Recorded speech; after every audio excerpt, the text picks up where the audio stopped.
Assalamualaikum warahmatullahi wabarakatuh. Apa kabar semua? Semoga sehat selalu ya. Mata kuliah kali ini adalah Statistik 2. Materi yang akan dibahas adalah mengenai uji beda atau compartments. Silahkan disimak dan apabila ada pertanyaan, silahkan ditanyakan lewat Classroom. Video ini juga jangan lupa di-like. Kita mulai materi hari ini.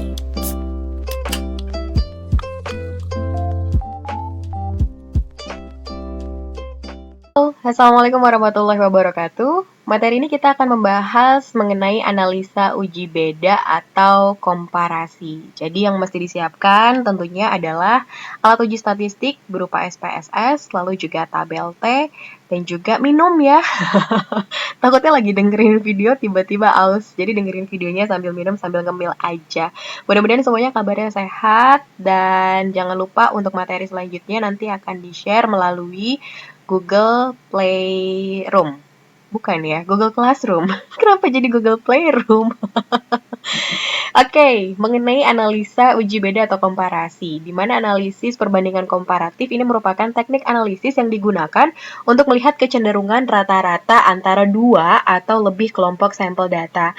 Dan analisis komparasi dikenal juga dengan kausal komparatif. Ini sering digunakan untuk menguji hipotesis penelitian eksperimental. Namun dalam praktiknya terdapat beberapa perbedaan antara analisis kausal komparatif dengan analisis eksperimental. Itu bisa dilihat dari sampel, perlakuan, dan juga pemilihan sampelnya, ya.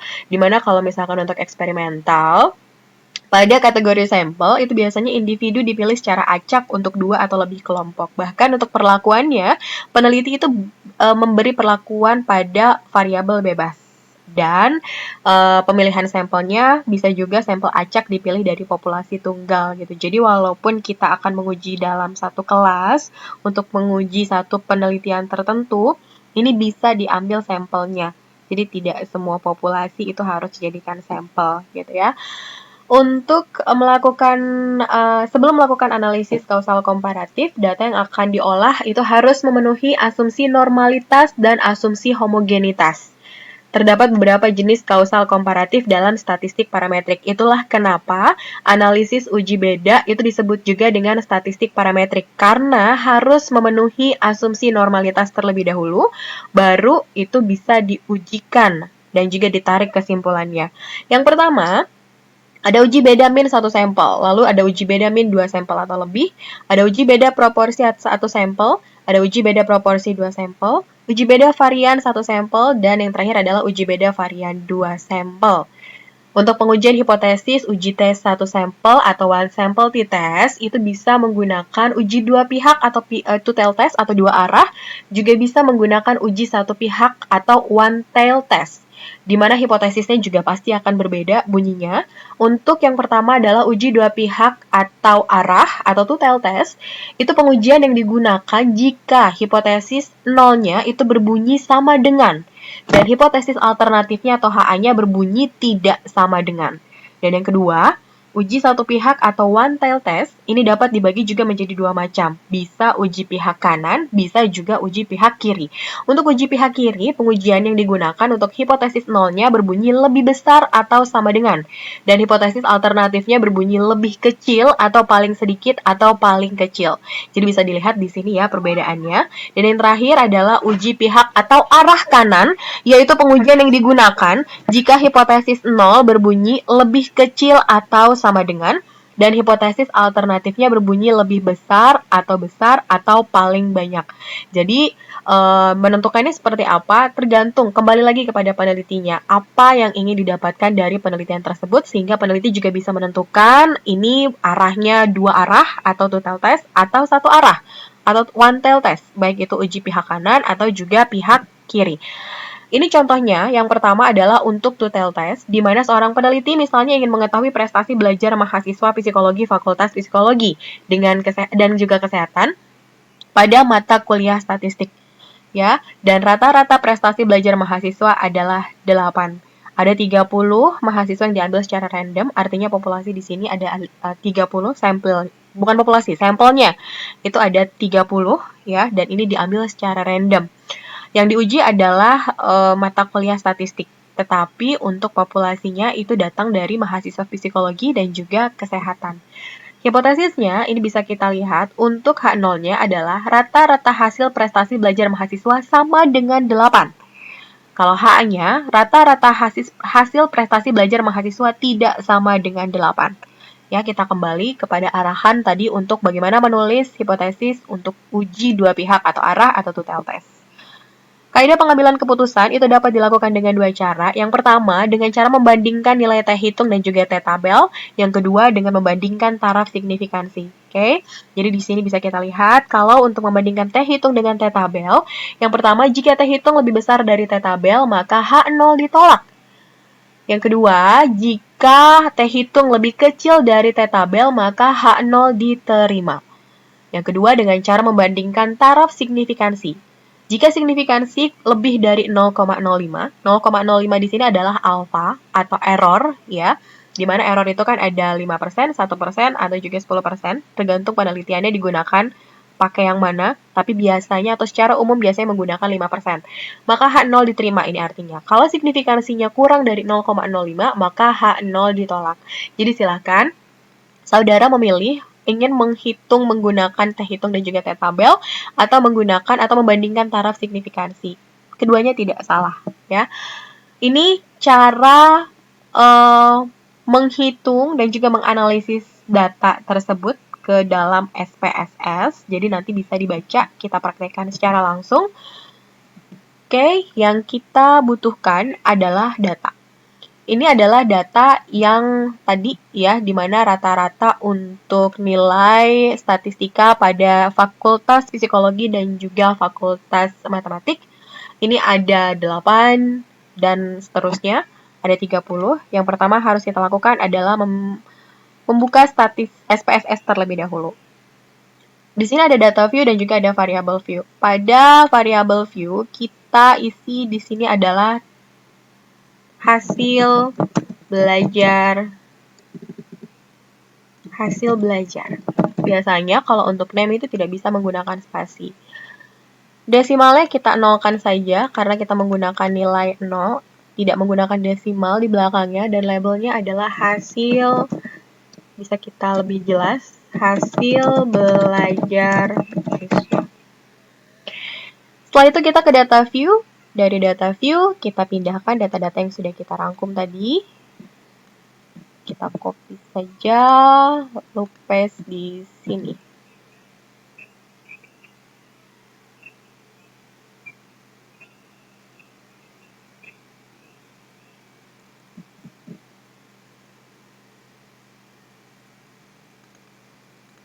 Kita copy saja, lalu kita paste di sini. Agak lama ya. Oke, di sini ada 30 data.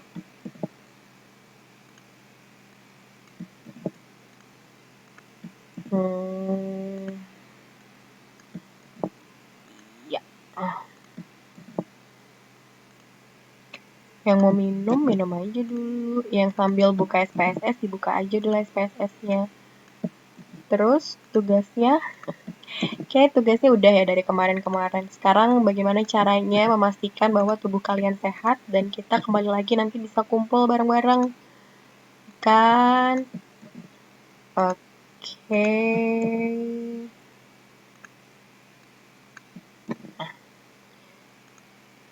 Sudah. Di sini ada 30 data yang sudah kita masukkan atau kita input.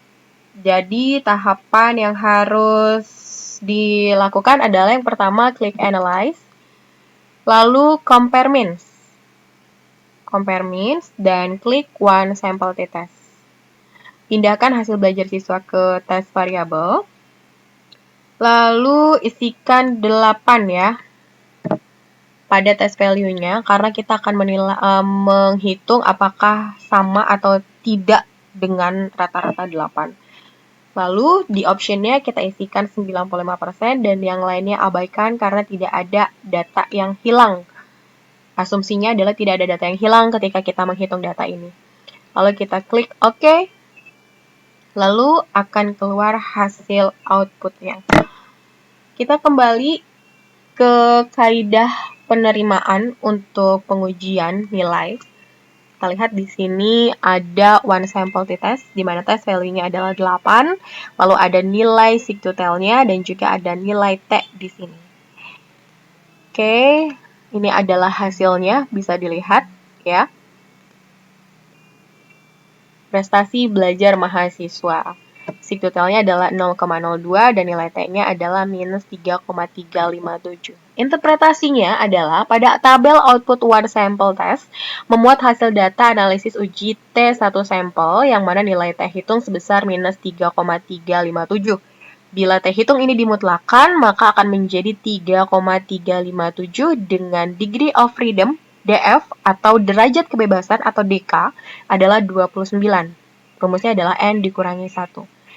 Maka T tabel yang didapatkan adalah 2,045. Silakan saudara cek nilai T tabel sehingga kesimpulannya adalah H0 ditolak dan HA diterima. Artinya bahwa rata-rata prestasi belajar mahasiswa tidak sama dengan 8.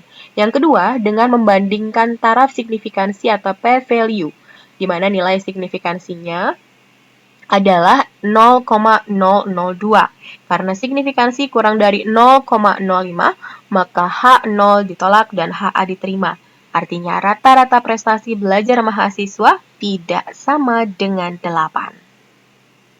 Oke, selanjutnya kita akan melakukan pengujian pihak atau arah kiri. Di sini ada contoh soal, misalnya salah satu sekolah ingin meneliti rata-rata IQ para siswanya. Untuk itu dilakukan pengumpulan data dengan cara dilaksanakannya tes IQ pada siswa kelas 3. Di mana sebelumnya pihak sekolah memperkirakan bahwasanya IQ para siswanya rata-ratanya adalah 10. 110 maksud saya. Kemudian diambillah sampel secara acak sebanyak 30 siswa dan diperoleh data IQ adalah seperti ini. Ini bisa kita lihat ya data mentahnya. Dan untuk hipotesisnya, H0-nya adalah rata-rata skor IQ siswa lebih besar atau sama dengan 110. Dan untuk hipotesis alternatifnya adalah rata-rata skor IQ siswa lebih kecil dari 110. Adapun kaidah pengambilan keputusan dapat dilakukan dengan dua cara, seperti biasa. Yang pertama dengan membandingkan nilai T hitung dengan T tabel, yang kedua dengan cara membandingkan taraf signifikansi. Ya, jadi silakan bisa disimak di sini. Jika T hitung lebih besar dari T tabel seperti apa, atau jika signifikansi lebih besar dari 0,05 maka seperti apa. Caranya adalah menggunakan SPSS. Kita bisa langsung coba ya. Di sini SPSS-nya sudah saya buka kembali. Jadi kita akan melakukan uji satu pihak kiri. Oke, yang pertama kita lakukan adalah dengan mengetik. Yang pertama harus kita lakukan adalah membuka variabel view terlebih dahulu. Di sini kita isi saja IQ siswa.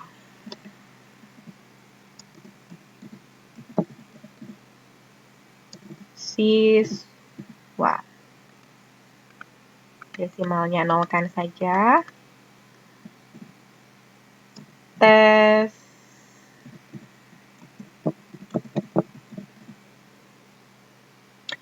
Kita ke data view, lalu pindahkan data yang sudah disiapkan tadi untuk IQ-nya.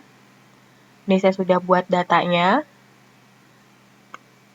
Kita copy saja, lalu pastekan ke SPSS. Apabila datanya sudah terkumpul, yang pertama untuk menganalisisnya kita klik Analyze, lalu Compare Means, dan One Sample t-test. Pindahkan tes IQ siswa ke tes variabel, lalu seperti biasa di optionnya pastikan ini 95%, klik Continue, lalu di sini kita ganti dengan 110. Karena kita memperkirakan nilai rata-ratanya ada 110 ya. Lalu klik OK. Maka akan keluar output seperti ini. T hitung Dan ini adalah nilai signifikansi dari satu arah.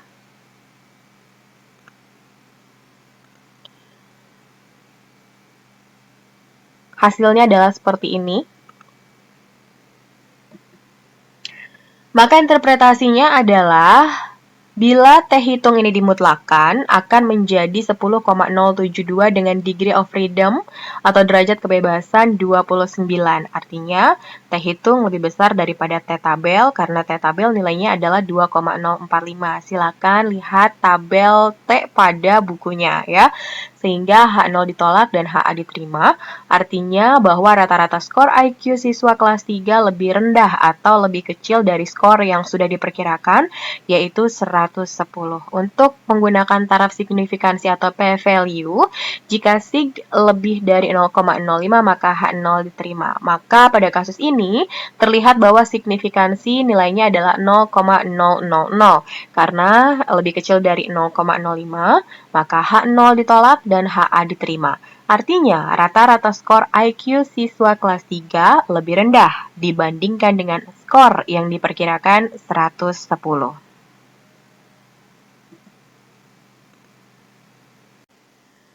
Untuk pengujian pihak kanan, silakan nanti saudara bisa kerjakan mandiri di rumah dengan contoh yang sudah ada. Sekarang kita masuk ke materi mengenai analisis uji tes sampel berpasangan atau paired sample t-test.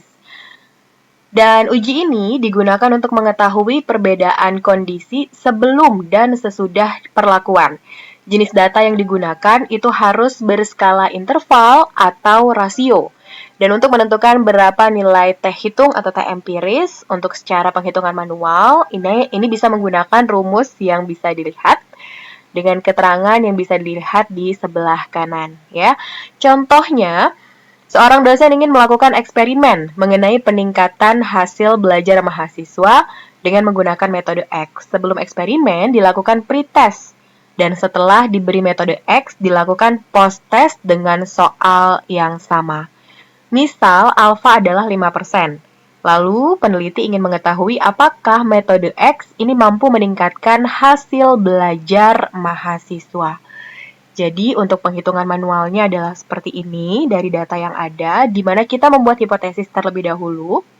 Hipotesis nolnya adalah tidak ada perbedaan hasil belajar antara sebelum dan setelah diberi metode X. Untuk hipotesis alternatifnya adalah ada perbedaan hasil belajar antara sebelum dan sesudah diberi metode X. Sebelum pretest, data berjumlah 1192 dan sesudahnya data berjumlah 1340, di mana D adalah nilai sesudah dikurangi sebelum. Ini silakan dihitung manual satu persatu dan didapatkan jumlahnya adalah 148 untuk nilai D-nya. Sehingga untuk D kuadrat adalah 10 kuadrat 100, 10 kuadrat 100, 32 kuadrat 1024, 26 kuadrat 676, dan seterusnya. Dijumlahkan dari D kuadrat adalah 5548. Silakan saudara masukkan ke dalam rumus yang sudah diinformasikan di sebelumnya, sehingga didapatkan T empiris atau T hitung bernilai 2,42. Selanjutnya, kita menentukan nilai T tabel. Nilai tabel distribusi untuk uji satu pihak, di mana alfa sama dengan 5% dan DK adalah 9, sehingga nilai T tabel adalah 1,843. Silakan saudara buka tabel untuk distribusi T. Ini adalah grafik untuk daerah penerimaan hipotesis dan juga daerah penolakan hipotesis. Sehingga kesimpulannya adalah karena T hitung berada di daerah penolakan H0, maka dapat disimpulkan bahwa metode X dapat meningkatkan hasil belajar mahasiswa. Jangan lupa untuk pertanyaan yang ingin ditanyakan, silakan bisa ditanyakan lewat Classroom. Yang capek, istirahat dulu. Yang lapar, makan dulu. Karena kita akan mencoba menguji menggunakan SPSS kembali. Jadi, sekarang silakan disiapkan aplikasi SPSS-nya. Untuk sama-sama kita mencoba menghitung uji tes sampel berpasangan atau paired sample t-test. Oke, di sini analisis uji data sampel berpasangan atau paired sample t-test digunakan untuk membandingkan rata-rata dua variabel dalam grup sampel tunggal. Kriteria yang dapat diuji untuk menggunakan uji tes satu sampel, yang pertama adalah data yang digunakan adalah data kuantitatif. Jadi berupa interval dan juga rasio. Yang kedua, pastikan data berdistribusi normal. Kembali kita ingat bahwa analisis uji tes sampel berpasangan atau paired sample t-test ini merupakan salah satu statistik parametrik sehingga kita harus memastikan bahwa data yang kita akan uji itu terdistribusi normal. Selanjutnya, ini adalah untuk contoh kasus yang akan kita gunakan dalam penghitungan SPSS, di mana seorang peneliti ingin mengetahui tentang efektivitas metode cooperative learning dalam menurunkan kecemasan siswa dalam menghadapi pelajaran matematika. Untuk itu dilakukan studi kuasi eksperimental pada siswa di suatu SMP, yaitu dengan menguji tingkat kecemasan siswa dalam menghadapi pelajaran matematika antara sebelum dan sesudah diberikan metode cooperative learning. Dan studi ini ingin membuktikan apakah ada perbedaan tingkat kecemasan siswa dalam menghadapi pelajaran matematika antara sebelum dan sesudah diberikan metode cooperative learning. Berdasarkan 40 sampel siswa SMP yang dipilih secara random, dapat diketahui bahwa tingkat kecemasan antara sebelum dan sesudah diberikan metode cooperative learning adalah sebagai berikut. Ya, jadi ini datanya untuk sebelum dan sesudah dilakukan cooperative learning. Jadi sebelum dan sesudahnya dalam tingkat kecemasan menghadapi pelajaran matematika. Jadi sebelum dan sesudah diberikan metode cooperative learning dengan soal yang sama diberikan ketika sesudah diberikan metode cooperative learning. Oke, cara yang kita lakukan adalah seperti biasa ke SPSS terlebih dahulu. Kita ke variable view, di mana untuk variable view ini kita ketik yang pertama adalah sebelum. Lalu selanjutnya adalah sesudah. Desimal dinolkan saja. Dan untuk labelnya di sini sesudah metode. Di sini maaf, ini sebelum metode cooperative learning. Dan yang kedua adalah sesudah metode cooperative learning. Yang lainnya biarkan default saja. Lalu kita kembali ke data view. Di sini ada kolom sebelum dan juga ada kolom sesudah. Silakan saudara pindahkan data yang sudah di input sebelumnya. Di sini ada 40 data. Jadi kita pastikan data yang kita input adalah data yang benar dan tidak salah. Ya, karena kalau salah ya bisa tidak mewakili penelitian kita. Gitu. Selanjutnya ini adalah yang sesudah. Makanya suka banyak pertanyaan, Bu, SPSS susah. Sebenarnya tidak susah. Yang susah atau yang sulit adalah, bukan sulit mungkin ya, hambatan ketika kita mengerjakan tugas akhir, ya adalah seperti ini.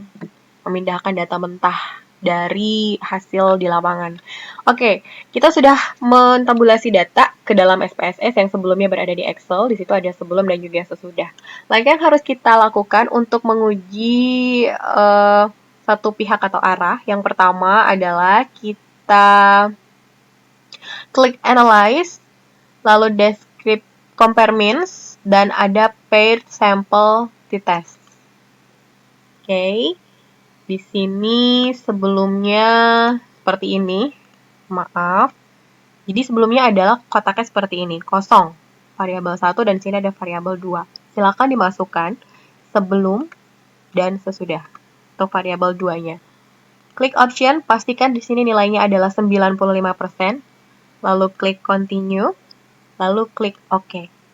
Maka output yang didapatkan adalah seperti ini. Ya, di sini ada kolom paired sample statistik, lalu ada paired sample correlation, dan yang terakhir adalah tabel paired sample test. Inilah yang kita gunakan untuk mengambil kesimpulan, ya, tabel paired sample test. Ini adalah nilai T hitung. Nilai T hitung. Ini adalah derajat kebebasan atau degree of freedom.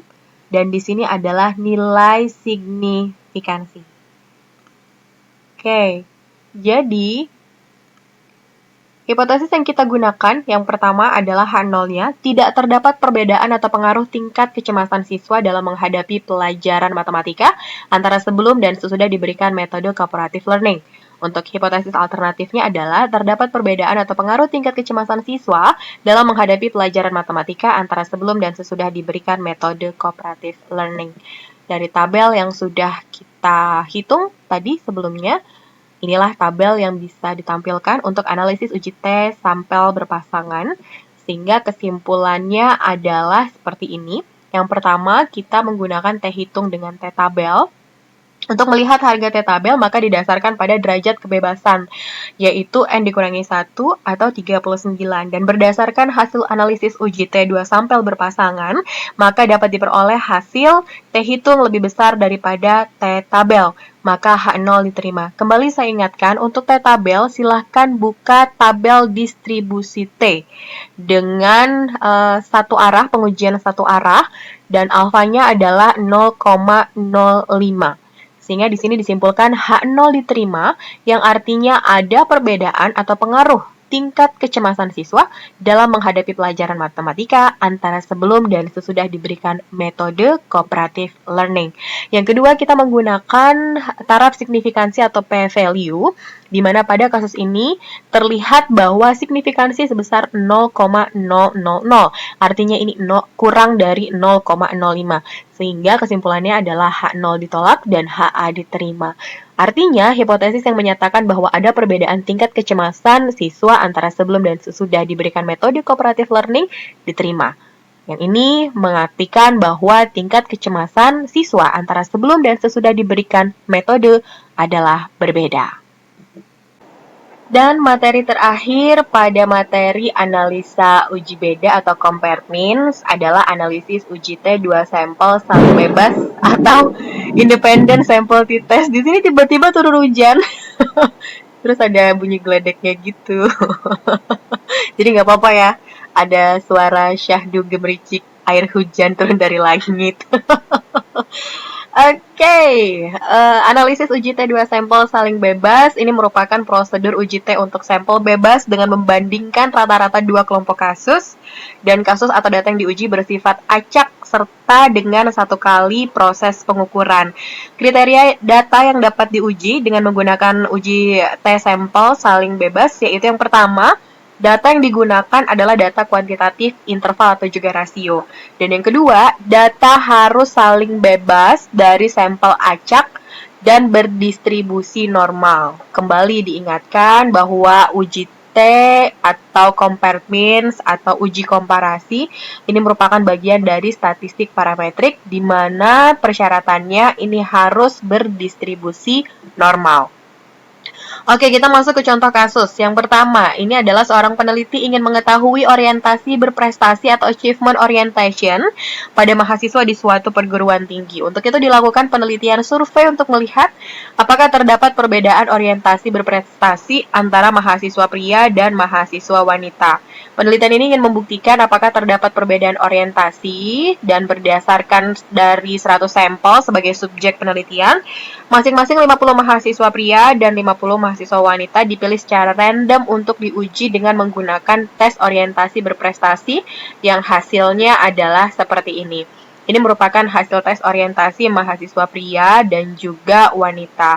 Makanya ini disebut dengan saling bebas karena tidak ada kaitannya antara pria dan juga wanita. Walaupun memang kita saling membutuhkan, tapi kita tidak saling mengaitkan.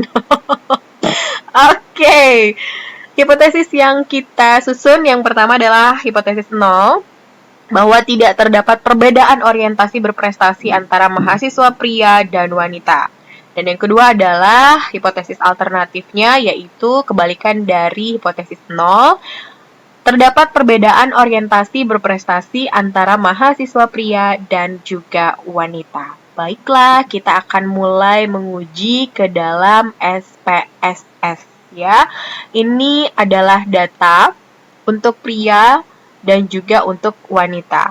Nanti kita akan memulai melakukan pengkodean. Pria kita gunakan untuk kode 1 dan wanita kita gunakan kode 2. Oke, kita buka statistik SPSS-nya terlebih dahulu. SPSS yang digunakan untuk kali ini adalah SPSS 20.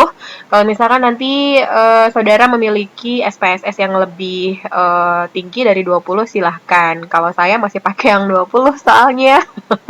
Di sini ada data view dan juga ada variable view. Seperti biasa, kita ke variable view terlebih dahulu.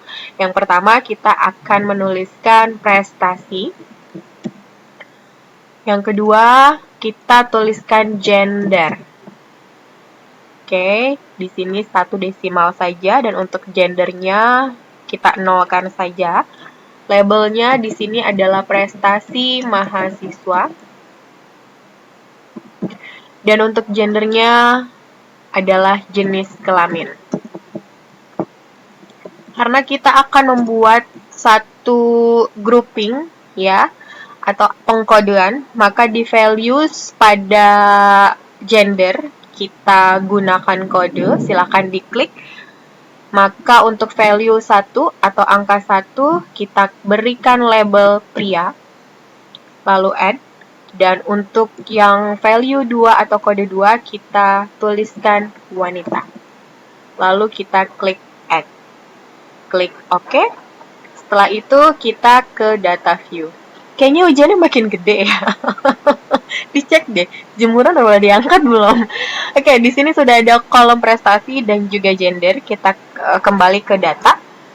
Kita pindahkan data dari Excel ya ke SPSS. Ini untuk pria dan ini untuk pria juga. Karena kita akan ada 100, jadi 50 wanita dan juga ada 50 pria. Oke, di sini wanita. Sini wanita. Dengeran ya hujannya ya? Gede banget ini. Jangan tanya saya bikinnya kapan ya. Pokoknya saya bikinnya ketika saya work from home.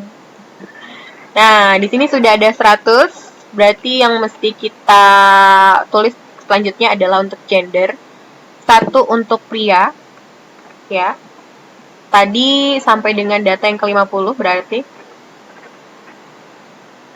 Data yang ke-50 itu adalah 1.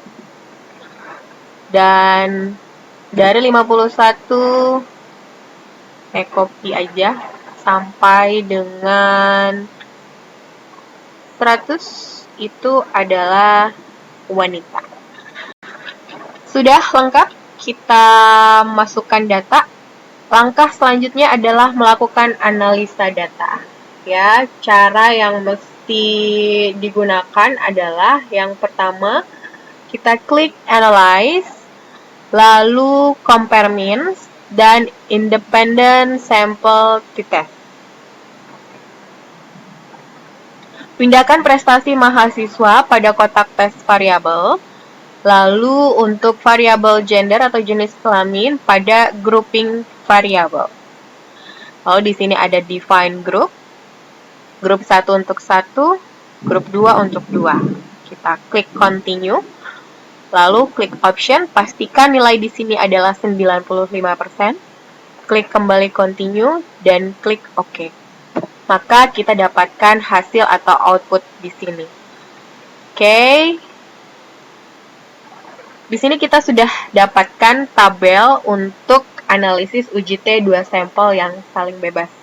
Untuk nilai F-nya adalah 0,77. Untuk nilai signifikansinya adalah 0,782, di mana derajat kebebasan atau degree of freedom-nya adalah 98. Ya. Maka selanjutnya adalah interpretasi output SPSS. Analisis menggunakan F-test. Hipotesis yang kita sudah gunakan tadi adalah kedua varian populasi adalah sama, dan yang kedua adalah kedua varian populasi adalah tidak sama. Ya. Dan berdasarkan data tersebut maka dilakukan pengujian hipotesis membandingkan taraf signifikansi. Nilai F hitung adalah 0,77 dan signifikansinya adalah 0,72. Karena lebih dari 0,05 maka H0 diterima dan HA ditolak. Kenapa kita harus menghitung F-testnya terlebih dahulu? Persyaratan pertama adalah yang tadi, bahwa sampel kita tidak boleh sama. Kenapa? Karena sampel kita itu harus sama, ya. Dan yang selanjutnya adalah menginterpretasikan output SPSS. Menganalisis menggunakan t-test, ya. Jadi membandingkan nilai T hitung dengan T-tabel. Dan untuk melihat harga T-tabel, maka didasarkan pada derajat kebebasan yang besarnya adalah N dikurangi 1. Berdasarkan hasil analisis uji T2 sampel saling bebas, maka diperoleh T hitung sebesar 4,095. Silakan dicek lagi tabelnya. Artinya ini lebih besar dari 2, di mana T-tabelnya adalah 2 nilainya. Maka artinya H0 ditolak dan HA diterima. Artinya ada perbedaan orientasi berprestasi antara mahasiswa dan pria. Selanjutnya, berdasarkan rata-rata orientasi berprestasi antara mahasiswa pria sebesar 6,818 dan mahasiswa wanita sebesar 6,112, maka dapat disimpulkan bahwasannya orientasi berprestasi mahasiswa pria lebih tinggi dibandingkan dengan mahasiswa wanita. Karena dilihat juga dari mean difference sebesar 0,706 yang diperoleh dari 6,818 dikurangi 6,112 sama dengan 0,706. Ya, yang selanjutnya kita menginterpretasikan dengan membandingkan taraf signifikansi. Nanti silahkan dicek dan juga dilihat. Sehingga kesimpulannya adalah, berdasarkan hasil analisis data tersebut, maka dapat disimpulkan bahwa terdapat perbedaan orientasi berprestasi antara mahasiswa pria dan juga wanita. Dengan memperhatikan perbedaan rata-rata orientasi berprestasi, dapat disimpulkan bahwa orientasi berprestasi mahasiswa pria lebih tinggi daripada orientasi berprestasi mahasiswa wanita. Oke, sekian yang sudah menyimak. Ini pertemuan sampai dengan pertemuan ke-9, ya. Selesai sudah materi hari ini. Stay safe dan tetap di rumah aja. Jangan lupa berproseslah, karena perubahan kecil akan membuat perubahan besar. Terima kasih. Wassalamualaikum warahmatullahi wabarakatuh.